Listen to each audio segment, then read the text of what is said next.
Google's having trouble getting started. Now it's started. It's here. It's the Martin Fowler Scrum. It's Sam and Brent and Nicola, and I am struggling, but I'm going to talk anyway. That's, you know, we said what's different. Okay. Okay. So this morning, well, over the weekend actually, I was basically redoing the Anthony Powell Society database in MS Access, and I've basically, I mean, we're behind schedule by 2 weeks, but I've now kind of all the stuff we had in LibreOffice is now in MS Access, and I think, you know, and it's stable and it hasn't crashed, and it's just... Do you need help maybe with that?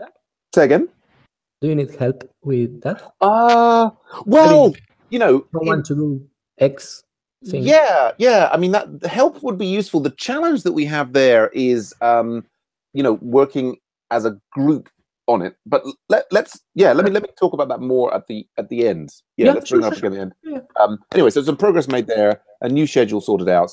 I've then got onto. I'm working now on the premium sponsorship data model change for website 1, and I'm making some progress there. Interesting, jumping up and down from Cucumber to RSpec, from the acceptance test to the unit tests and so on, all the stuff we were talking about in the MOOC mob on Friday. But yeah, so yeah, some progress, slow and steady. If that last test is passed, then I'm not blocked. If it's still stuck, then I'm kind of stuck. We'll see. No, I've screwed it up. We'll find out. Some interesting code coming up from that. We've got the Elixir mob coming up. We've got the Autograders client meeting coming up, and the new website 1 meeting is now on Mondays, so that's later on today in its new slot. And I think apparently it's a holiday in the US, and so certain people can't make the AV community meeting. I had sort of plans for it, but I think maybe and particularly since I'm kind of like, we might postpone that for a week. We were talking about alternating AV community meetings with new member meetings.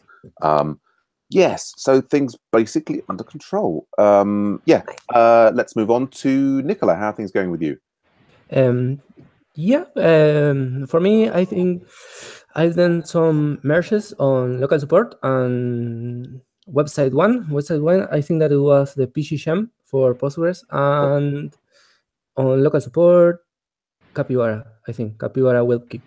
And this week I will be working with the upgrades of the shams that are failing in order to get that done and try to upgrade to Res 5, as we said last week. Yeah.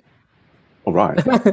Good stuff. And apart from that, I'm working test that it was from one of the shops that our channel post. Where I had the interview, so yes. I just wanted to say that it works. Yeah, right. This is the feed that we get in our was it job feed channel for remote job. Yeah. And yes.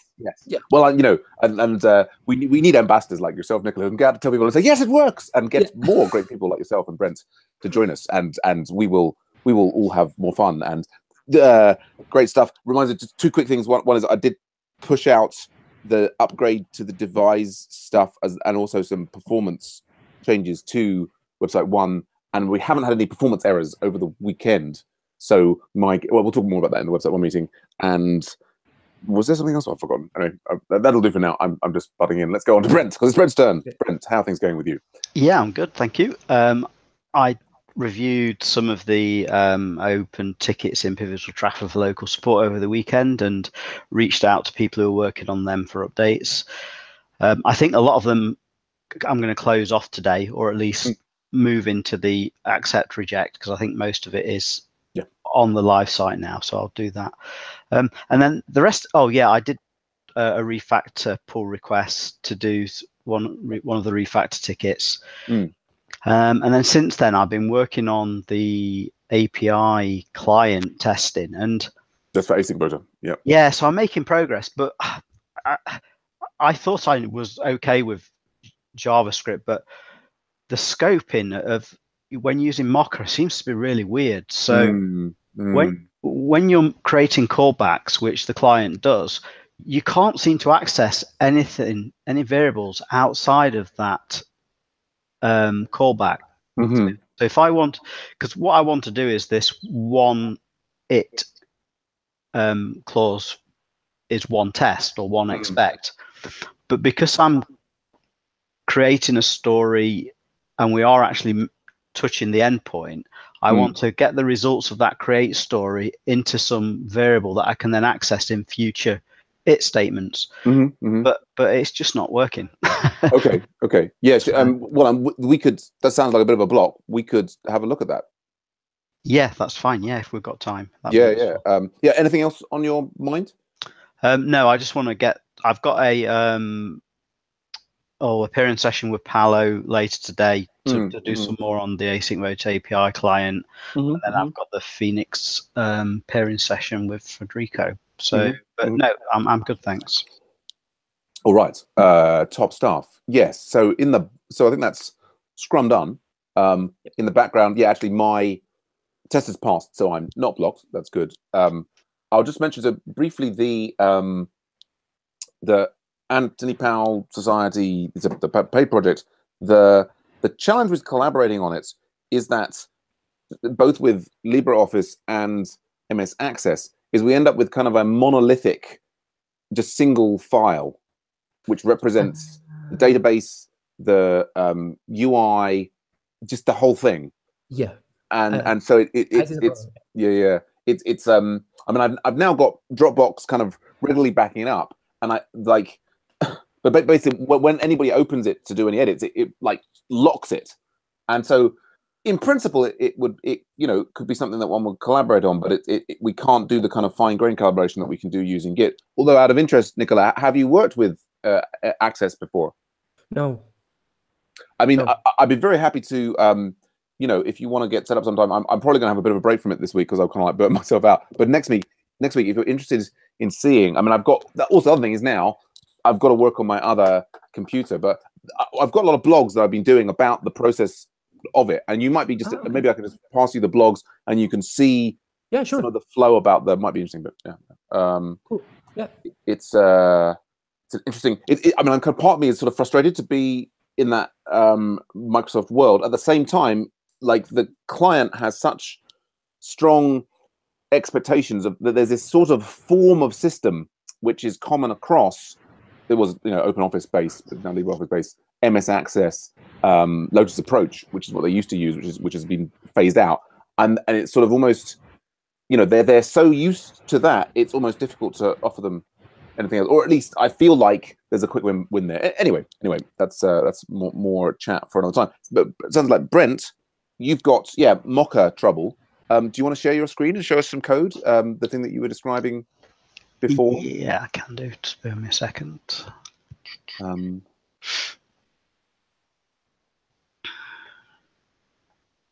So we'll leave. So it's this bit here I'm working on at the moment. Okay. So this is working, but this is not how I wanted it to do, because I wanted to check multiple things, sort of following this. So the sort of thing that I was trying to do was, so for example, one of the things I tried was to let me just.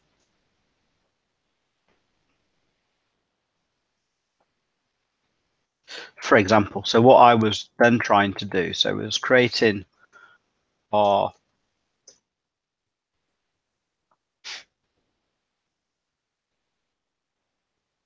if I could spell, and then in here, once I'd got my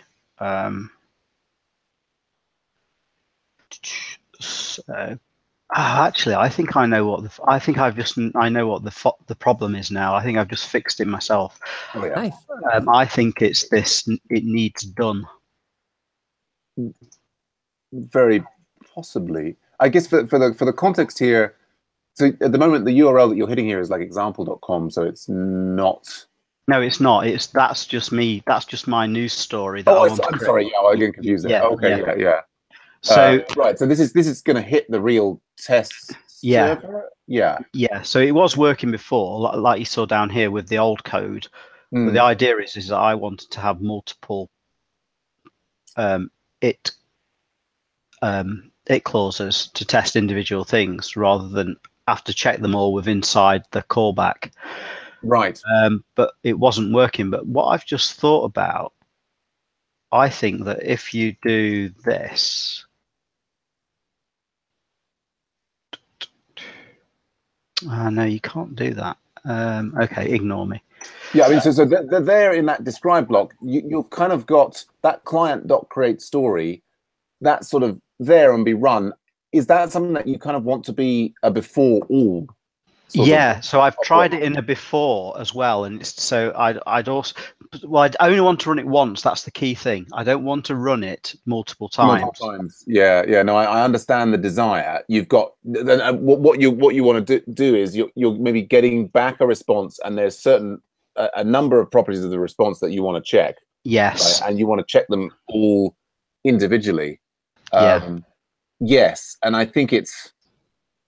I mean, I think the difficulty with that is just that what you're trying to do. You're trying to save the variable. Like this was the response, and then do a sequence of things on that. And I think that it's sort of similarly in RSpec.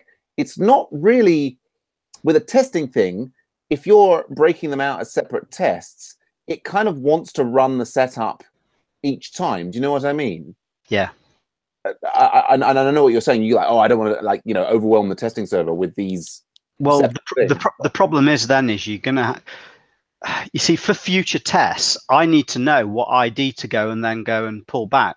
So when I want to get a story, yes, I need to use the unique ID that one of my creates. Right. Yeah, yes, but so for example, you could have in this like the way I would be tempted to do it would be to have the before all create the story, but in the after all, it should delete any stories that exist. But we don't have that functionality in the API. Right. But so, which we can certainly add at some in the future. What would be the problem if multiple stories get created on the testing server? That's not the problem. The problem is I want to test the get story, and to test a get story, I need a story ID. Okay. And I don't know what a story ID is until I've created some. Unless you're suggesting I create a new story just to get a story ID. I do. But then but then I'm stuck in a callback again. So how do I get that ID out of that callback to then go and run some tests? Well, I think you'd have to do the test inside the callback, wouldn't you? Right. Okay. Yeah, I just think that's going to make the test look really messy. But if that's the only way we can do it, then I think that's probably the path of least resistance. I think the thing that we've got now in ES6 is this await syntax, which basically allows you to block on something and get back, and then you could get back an ID, and it would allow. I mean, you could do it. Would I think either which way, it's likely to end up. The nature of testing frameworks, where you have your it blocks, is you shouldn't be allowed to cache a variable across them. If you know what I mean. I mean, if there's a constant, that's one thing. If it's something that requires setup, it's going to sort of the system is in order to delink the tests, so to speak. Mm-hmm. It's going to sort of force you towards doing that separately. But have you seen the await syntax? No, I was looking at the done syntax. Yeah. Yeah, I mean, which may allow you to get the same. I mean, the done allows you to block in another. I've always found using done to be painful. I you know, it maybe I'm missing some kind of model. I mean, anything where we try and force JavaScript to wait for us seems to. I mean, the funny thing with done is that you're supposed to kind of like you put like there on line 36, it would come in and then you kind of hand off and say. I mean, I guess where I've used done is I've used done in before, and I've used that in order to in the callback, so that when a thing is completed, it's then calls done to say right, and then it's allowed to move on to the tests, kind of thing. Yeah, because that's how I got it working. So basically, I got something along the lines of right, and then But so, but rather than having the done block there, This is how Mocha tells you to do it when you're using callbacks, is to do it like this. Right. Yes. Can you do it? So could you take exactly that code, like lines 35 to 37, and put that in a before block with the same done operation, but set a variable in the before block? So you set up like response is equal to, test response or what have you. And if it's in the before block, then you can have several it statements about it. Do you know what I mean? So you're saying do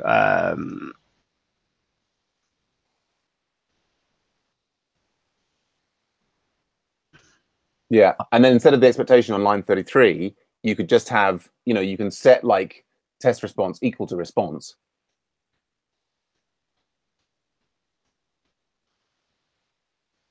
And then down here. And then you can have the expectation about response.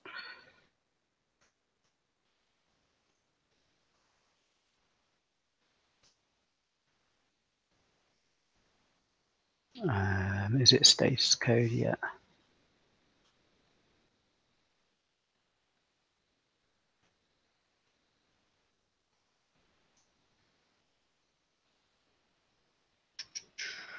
Give that a go. I don't know that that'll work necessarily, but that's sort of the pattern that we've done there. And it says, oh yeah, there is a fix for this. That's okay. Let me just look at my notes.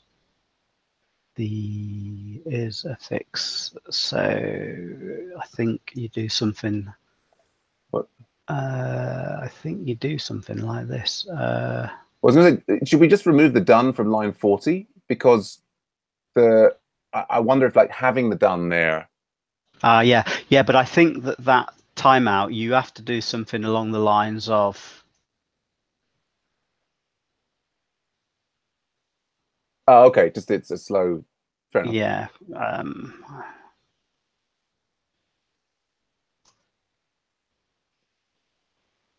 Yeah, that works now. Okay, there you go. Yeah. So okay, cool. That makes sense. I tried every other way of doing it, but not that particular one.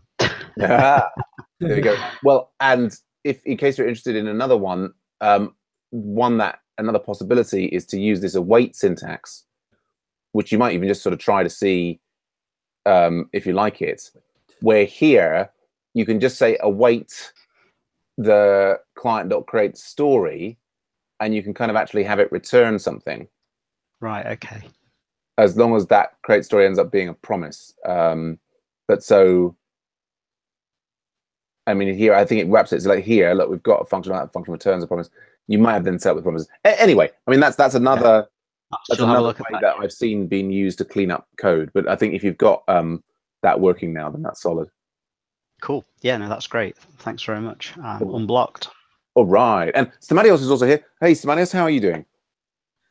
Hey, everyone. I apologize for my lateness. I'm doing well. Should I continue with my Scrum updates or? Yeah. I mean, we finished the Scrum, but I think we've gone through and we've unblocked all of the things that were blocky. And yeah, so you could. I think we've got a moment. You could give us your Scrum update. Sure.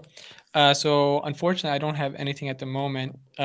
However, I was going to continue with the breadcrumbs and the latest feature, or anything related to that. So I'll be starting on that today, actually. Okay. Yeah. And so we've got. Now, bring my brain up to speed. What was we merged in something for you last week, didn't we? Did we? Yes, it was the other task that I finished was related to the map feature for the events, the markers. Right. And yeah, I guess there was a follow up. Was there a set? I mean, my brain. I didn't sleep very well last night. That's not really necessarily an excuse. I was sort of right, and I think we talked about. I think you had an idea of what would come immediately after the map events thing that would be sort of continuing on the events thing, and I suggested that we maybe just sort of switch. What was in your? Can you remember what it was in your mind about what you would do next with the event maps that you were even talking about? So at the moment, how it is there's a drop-down list for the organization when you create an event and you Right. associate an organization to it. Yep. And from my understanding, I think you were hinting at the fact that you wanted to also have the postal code and the physical address. Let them type in the physical address. Yeah. But So there's right, and also potentially, like, if you're logged in, it should just automatically select the organization that you're already a member of, et cetera, et cetera. Right. But yes. So yeah, let's hold off on those. I think until we kind of show a first pass to the client, and yeah, we can go from there. Yeah, if you can address the breadcrumbs issue, that would be fantastic. Yeah, I was just thinking, because we've got, yeah, this is the main thing we were talking about at the end of last week. We've actually now got Rails 5. Woo, Nicola! Is out and running, and the site is live and seems to be going fine so far. So that's good. But yeah, so we lost that starting there, and you're on that. And yeah, let's get another win and another pull request, and then we can come back around to further changes to the events. In particular, yeah. All right, great. Anything else that we? We've got some kind of problem there actually. Although having said all of that, it looks like we've got some kind of internal server. I guess I wonder if it's that the migrations haven't been run again. That's annoying. I've noticed this recently. To run rake db migrate. The CI is supposed to run the migrations automatically, but I've noticed recently it doesn't always do it, and I don't know why. If you've got a spare hand, Nicola, you might open a ticket for me. That's a kind of a chore to look into. Yeah, Something happening with our CI there, and why we're not getting automated migrations. But yeah, Stamatis, anything else you need to make progress, or it's all good? I don't have anything at the moment, but I'll let you know if I do. All right, no, great stuff. Well, thank you for the update. Wonderful. Okay. Interestingly, so it doesn't seem like there were any migrations outstanding there. If we do log, it's my C minus. So let's go and have a look at just quickly. Is this? So what's wrong in the events there?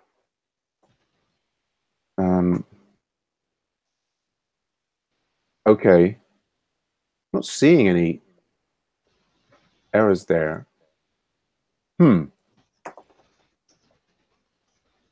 Strange. Well, that's too small, but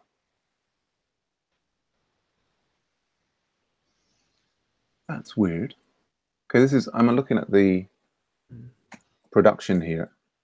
Yeah, production logs. I'm on log support there. I mean, this is not as bad as it would be in as much as the event is kind of hidden. Yeah.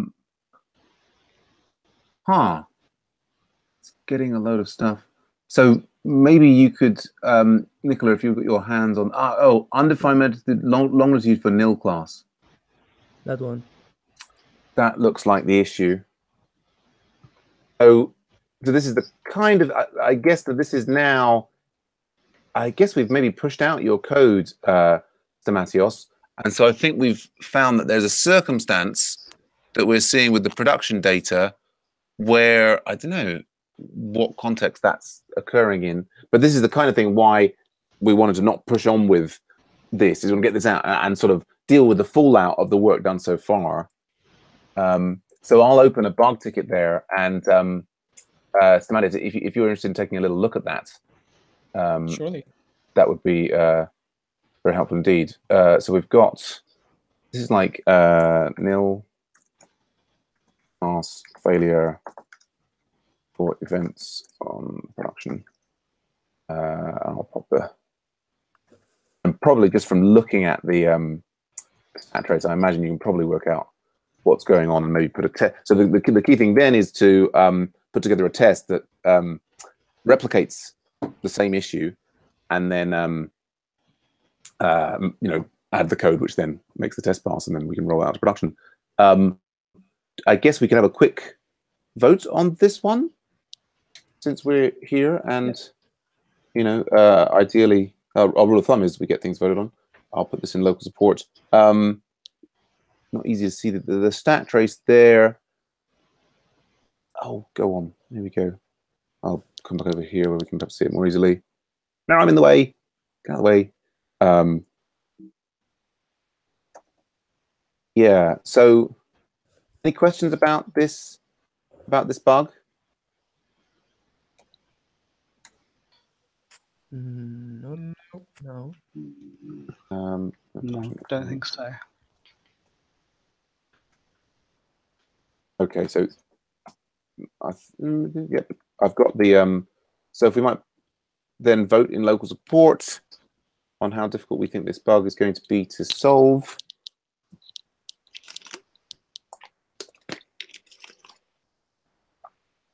I've got votes from myself and Brent and Nicola and Stamatios, so then I'll reveal. And the voting's coming out as, so we've got myself and Stamatios thinking simple and Brent and Nicola saying medium. So yeah, Nicola, what was making you think more medium than simple? I was thinking that maybe we have to do something with the migrations that were created, but I don't know because I didn't really remember the code. So if it involves something with the migrations, I think it's medium.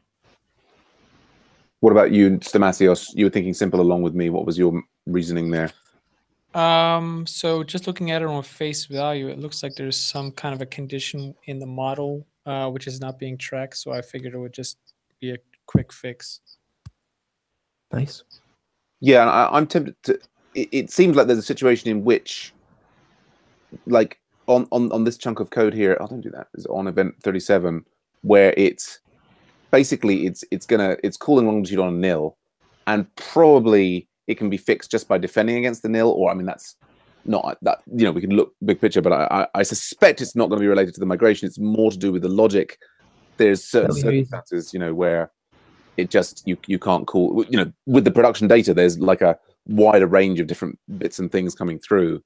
But yeah, Brent, what were your thoughts? I think really it was just I'm not familiar with that part of the application. So and I sort of was thinking similar to Nicola that it might require some change to the database, but again, not being totally familiar with the environment. So I was just being cautious, I guess. Yeah, well, I think you both might be right. It might turn out to be harder than schematic. There's always a danger, isn't it? You can think, oh yes, well that'll just simply be that, and then it's. I guess shall we go with the simple, and Stamatios can have a look into it, and we can learn from whether it turned out to be simple or medium, and we'll know to trust you two more in the future if it is more difficult. Sure. Yeah, all right, that works. Great. Okay, so that's there, and let's get that into the backlog. Cool. Nice one. Nice. All right. Well, I think we're all sorted. Great stuff. I hope to see some of you a bit later on. Do prod me if there are pull requests that I haven't reviewed, or this and other. I think there's one from Brent that I should be looking at. So I'll get onto that and see you all real soon. Yep. Cheers. See you soon. Bye. Bye.